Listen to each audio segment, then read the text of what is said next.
cineinc.com. Shwan Singh and the sense of humor. Why? Well, he never took himself seriously. And he felt that what we Indians lacked was enough of a sense of humor. So that's why when I was talking about him and his great qualities, one of the qualities I mentioned was his sense of humor. And I'll tell you a few anecdotes. One, of course, is the one which he used to love to show everybody. This letter that he got from one of his critics, obviously, which came from abroad, I think probably from America and probably from some Khalistani, and it was addressed to Khushwant Singh, bastard India, and it got to him. And The letter reached. the letter reached, so he would show everybody. He said, "Look, the letter reached me. The postal department knows me." So that was his kind of, sense of humor. This is one of those things. And there's another thing that you narrated.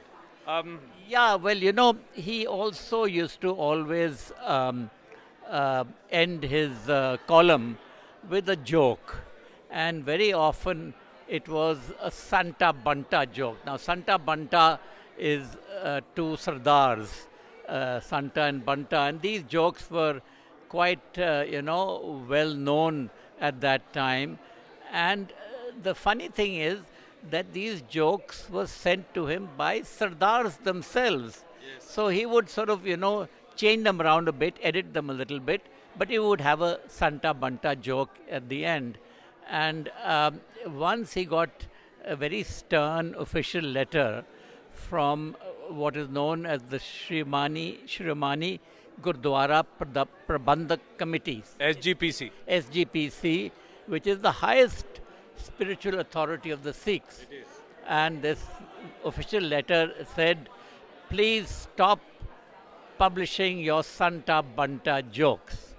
So my dad thought about it for a little while. He used to send everybody postcards, and sort of scribbled in a scribble thing. So he just took out a postcard and sent it to them back to the SGPC with just 3 words: "Go to hell." And he never heard from them again. Never heard anything from the SGPC? Oh, God. So, and there was another incident about, not incident, but then interesting anecdote about governor's wife. Yeah, well, he got into the diplomatic service. He first practiced as a lawyer because he did his law from this college here, King's College. He studied law, he did law, and then he practiced law in Lahore. He didn't like it very much, not a very good experience. So when independence came, they were looking for more people to join the Indian diplomatic service, Indian Foreign Service. So he applied. He did badly in his written exams, but at the interview, they gave him 100% marks. And I'll tell you why. He got 100% marks. He was selected for the diplomat's post. He just made it into the interview, because the interview is the last thing. Now, if he had not done well in the interview, he would have not got in. But they asked him 3 questions, and amongst the people interviewing was the great Harold Lasky. He was, on the board, and there were mainly English people at that time. So they asked him 3 questions. One was, "Why do you want to join the diplomatic service?" And the usual answer that people used to give was, "Oh, we want to serve the nation. That's our duty," and all that kind of stuff. My father's answer was, "I'm told the salary is pretty good." So there was great. Absolutely to the point and true as well. So there was great laughter, and they liked that answer.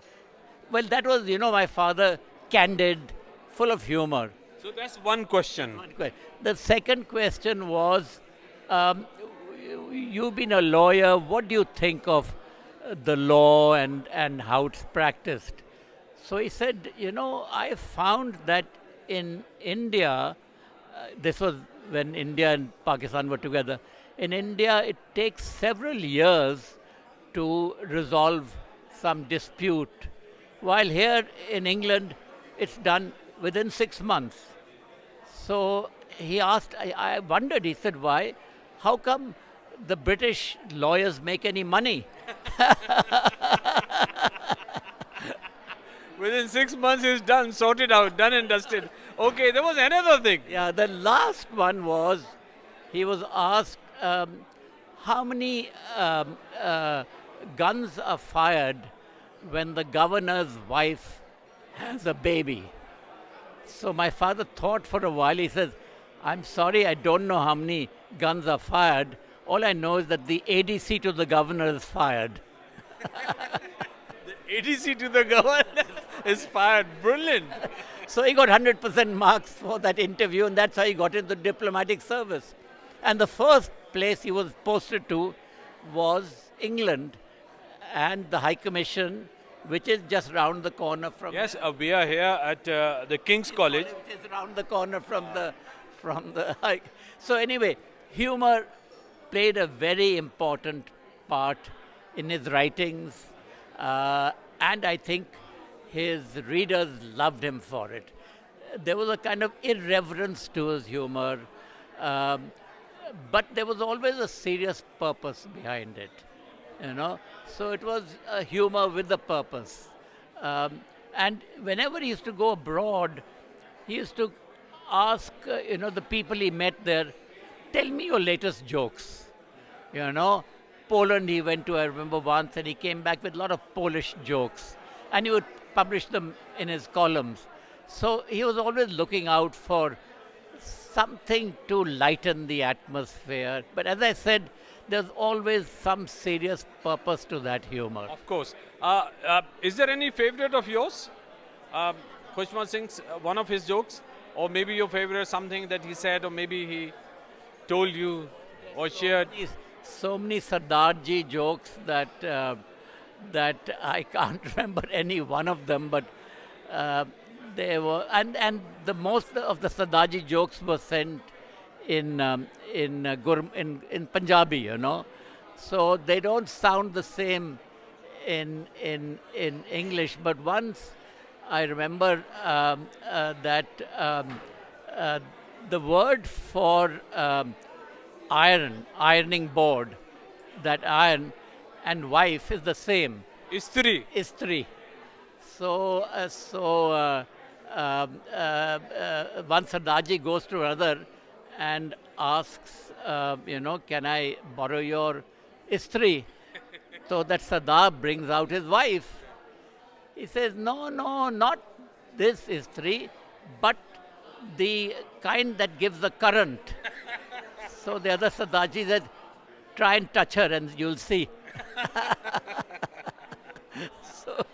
So that's the kind of one Sardarji joke I remember. Ajay, this is so good, but at the same time, you are his son. And was he okay with you in terms of cracking jokes and having a banter or discussing something in a lighter vein? Or was he serious with you all the time? He was much more serious with me. He was always he gave the impression of being such a very liberal, free-thinking person. But with his own children, he was quite conservative and strict.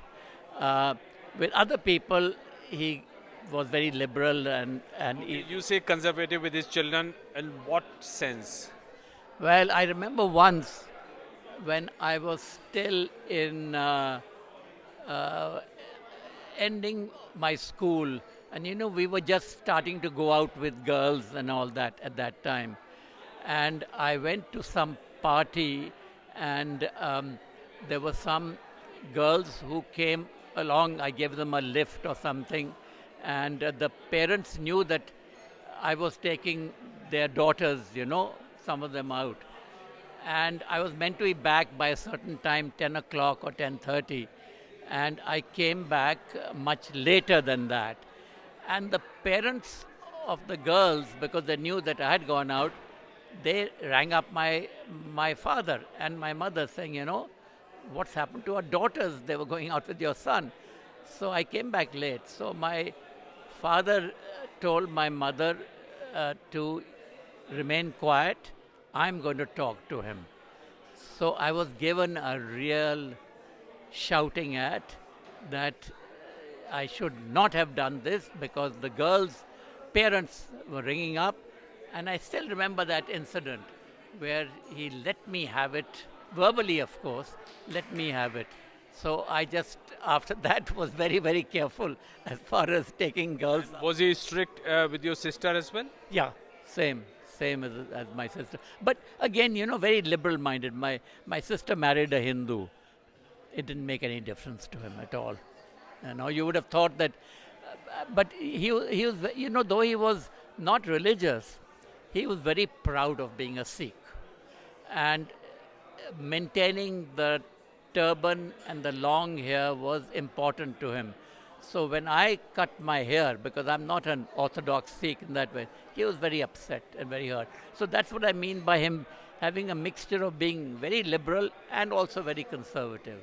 Okay, being the son of such an illustrious man, such an iconic figure, I mean, is it a kind of a baggage, some sort of a burden? Or how did you live with it? I got quite used to it and very proud of, you know, being. But I left home at the age of 18 because I joined university in England at Cambridge. And then I started my job in Bombay after that. So I never really lived with my father after the age of 18, though I saw a lot of him. But I got used to the fact that he could be outrageous. I remember an incident when during the emergency, I was in America, and a friend of mine had taken me to a party where they didn't know who I was.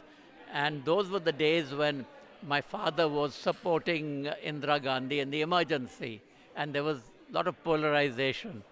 So at this party, somebody was talking about the emergency, and they didn't know who I was. So he got very worked up. He said, I wish somebody would go and shoot that Khushwant Singh. And my friend who had brought me there said, I'm sorry to say, but his son is standing right next to you there. So I remember awkward incidents like that sometimes used to happen. Right, okay. And how would you like to remember him? In a very kind of a short and precise tribute as a son or as a journalist. He was somebody who was totally true to himself. You know, he didn't care for the consequences. He was against all kind of religious fundamentalism, Hindu, Muslim, and Sikhs.